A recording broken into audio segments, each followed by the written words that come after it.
History is one of the most fascinating subjects, at least in my opinion. Ancient history and evolution is by far my favorite because it's so fun to learn about where you came from and how you got to where you are today.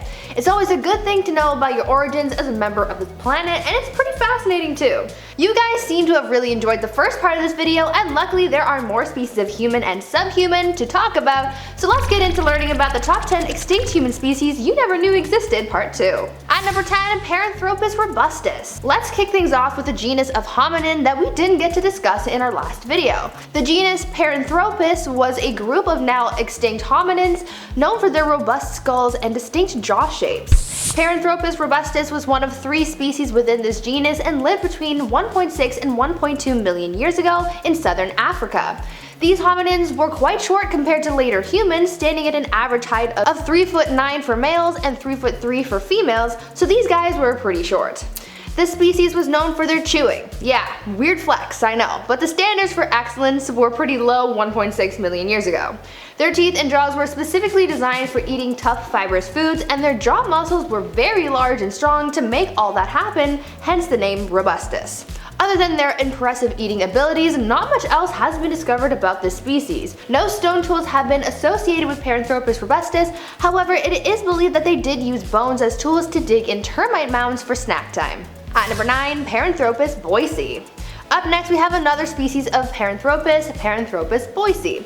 This early hominin came before Paranthropus robustus and lived in eastern Africa between 2.3 and 1.2 million years ago. Much like other classifications of Paranthropus, this species also had a specialized skull for intense chewing. They had very large faces because of their large jaws and temporalis muscles, which are the muscles that you use for chewing. What Paranthropus boisei had that other members of his genus didn't was thick dental enamel. In fact, Boisei had the thickest dental enamel of any early human. They also had larger teeth than Paranthropus robustus, and these guys basically just lived to eat. It was their only real skill. Other than their eating habits, we know that Paranthropus boisei also lived mostly in grasslands. Now before we carry on talking about our extinct ancestors and talking about their ancient lineage, I would first like to take a moment to ask you guys to consider subscribing to the channel. We've got so many awesome videos for you guys to enjoy and learn from, so come join the Bumblebee family. Moving on to the third species in the Paranthropus genus, we have Paranthropus Aethiopicus. Because very few fossils of this species have been discovered, scientists don't really know much about Paranthropus Aethiopicus. But we do know that they lived between 2.7 and 2.3 million years ago in eastern Africa.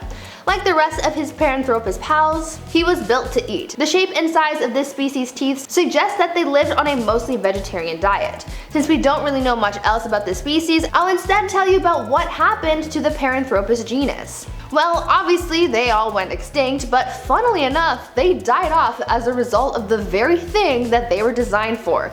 This genus was designed to eat, but eventually they hit an evolutionary dead end, and they all just sort of died off because they were too specialized and couldn't adapt to the new food sources being produced by Africa's changing climate. Paranthropus also shows no direct connection to the family tree that produced Homo sapiens, so when you look at things, Paranthropus kind of just existed on this earth for a hot minute and pretty much accomplished nothing. That's pretty depressing. At number 7, Australopithecus Africanus. In our last video, I told you guys about Australopithecus Afarensis, but today I'm going to tell you about his relative, Australopithecus Africanus. This early human lived in southern Africa between 3.3 and 2.1 million years ago. They were anatomically similar to Australopithecus Afarensis, having a combination of ape-like and human characteristics. Compared to Afarensis, Africanus had a rounder head and smaller teeth.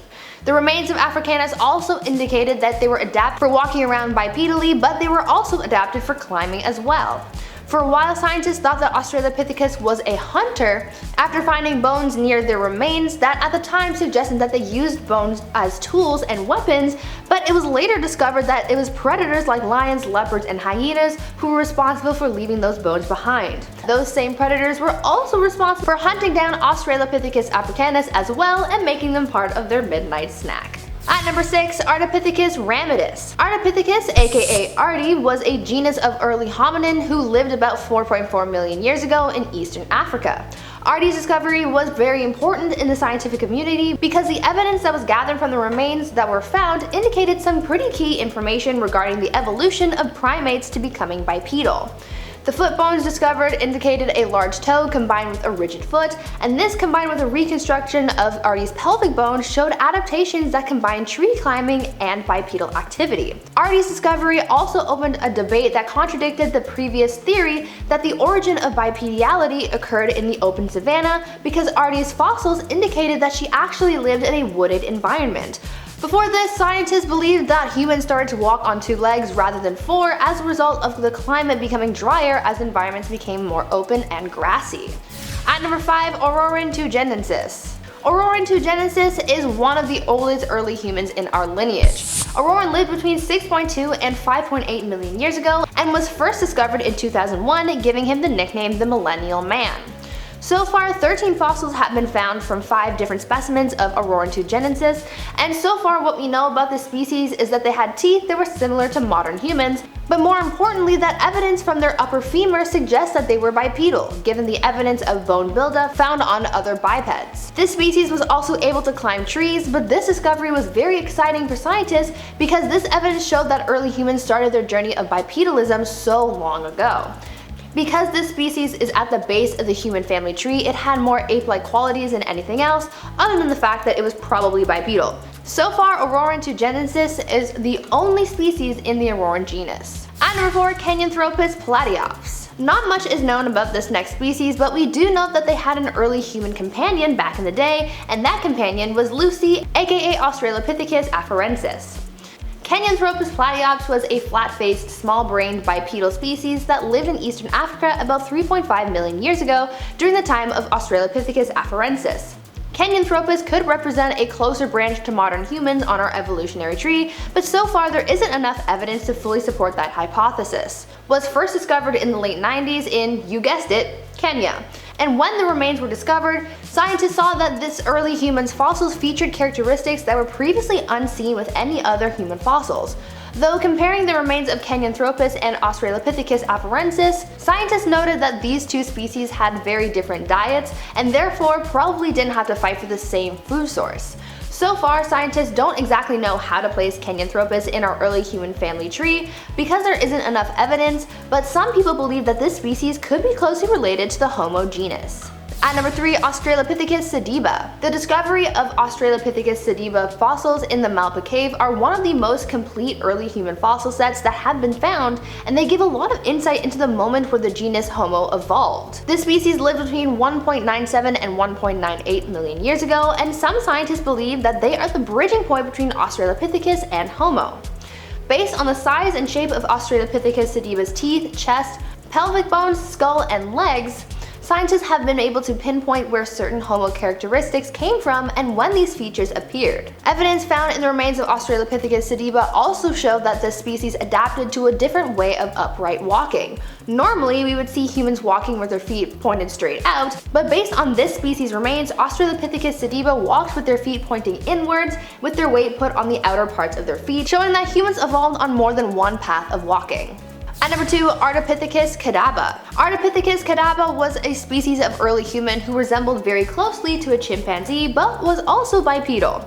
This species lived in Western Africa between 5.8 and 5.2 million years ago. Not much is known about Ardipithecus Kadabba because this species is only known in the fossil record. However, these scientists are so good that they were able to determine this species' bipedality based on a toe bone alone, because they could see that this species was able to push off their toes as if they were walking like you or I.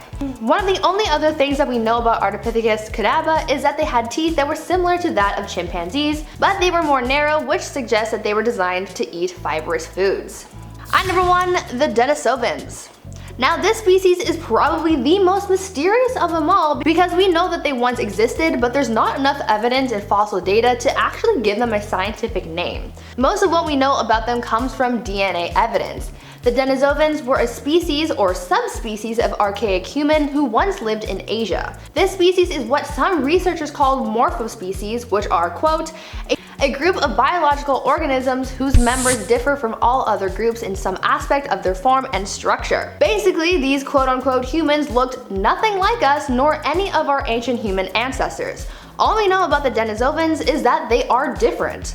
This species was discovered in a lab when scientists pulled 50,000-year-old DNA out of a finger bone of a fossil that was discovered in a cave in Siberia. Given their age and the location that the remains were found, researchers assumed that their DNA would match those of Neanderthals. However, their findings revealed that this DNA belonged to a group of humans who last shared an ancestor with Neanderthals approximately 765,000 years ago.